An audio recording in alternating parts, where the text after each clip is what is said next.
নাৰায়ণপুৰ ৰাজহ চক্ৰৰ অন্তৰ্গত 4খন জিলা পৰিষদ আৰু 12খন গাঁও পঞ্চায়তৰ নিৰ্বাচনী প্ৰচাৰ হোৱা দেখা গৈছে। দলীয় প্ৰাৰ্থীসকলে নিজৰ সমৰ্থিত ব্যক্তিসকলক লগত লৈ নিৰ্বাচনী প্ৰচাৰ চলাইছে। খেৰাজঘাট জিলা পৰিষদৰ বিজেপি প্ৰাৰ্থী মনালিছা বৰুৱাই পিছলা ভোলাবৰী আৰু গৰুবন্ধা পঞ্চায়তত বিপুল সমৰ্থনেৰে নিৰ্বাচনী প্ৰচাৰ চলায়। ইয়াৰ লগতে ভোলাবৰী গাঁও পঞ্চায়তৰ আঞ্চলিক সদস্য লক্ষীকান্ত ভূঞাইও অঞ্চলটোত ব্যাপক প্ৰচাৰ চলোৱা দেখা গ'ল। অন্যহাতে বৰবালি, পথালি পাহাৰ, ৰঙতি, ৰাজগড়, শিমলুগুৰিকে ধৰি বহু কেইখন পঞ্চায়তত দলীয় প্ৰাৰ্থীসকলে ব্যাপক প্ৰচাৰ চলাইছে। নমস্কাৰ, মোৰ নাম গোপিকা ভূঞা শইকীয়া। কোন পাৰ্টি প্ৰাৰ্থী? মই খেৰাজঘাট জিলা পৰিষদৰ কংগ্ৰেছ দলৰ প্ৰাৰ্থী হিচাপে আগবাঢ়িছোঁ। প্ৰচাৰৰ ক্ষেত্ৰত কেনেকুৱা সহযোগিতা কেনেকুৱা বা খেৰাজঘাটত এনে কংগ্ৰেছৰ কেনেধৰণৰ সাংগঠনিক দিশত আগবাঢ়িছে কেনেকুৱা ধৰণৰ সহযোগিতা পাইছে?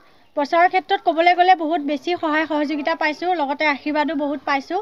দেখিছে, আপোনালোকে দেখিবলৈ পাইছে, মোৰ লগত আছে যথেষ্টখিনি আছে মানুহ, আৰু বয়োজ্যেষ্ঠসকলৰ পৰাও বহুতখিনি আশীৰ্বাদ পাইছোঁ, ছাপোৰ্ট পাইছোঁ। আগবাঢ়ি যাম বুলি আশা ৰাখিছোঁ আৰু সকলোৱে মোক যেন আগবঢ়াই যোৱাত সহায় কৰে তাৰে অনুৰোধ জনাইছোঁ। জিকাৰ পিছত মানে কি কাম কৰিম বুলি ভাবিছোঁ?